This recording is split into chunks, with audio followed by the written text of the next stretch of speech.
Hello everyone, welcome to our YouTube channel Tech and Cryptos.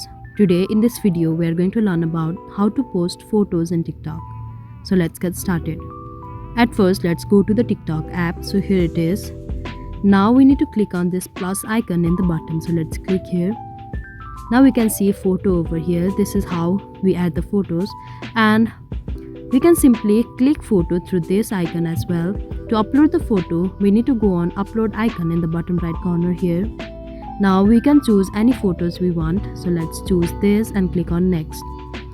Now here you can add the sound you want. You can simply choose any sound over here or search it in the search bar as well.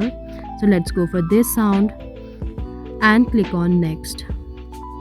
Here you can add any description you want, and here you can add the settings you want.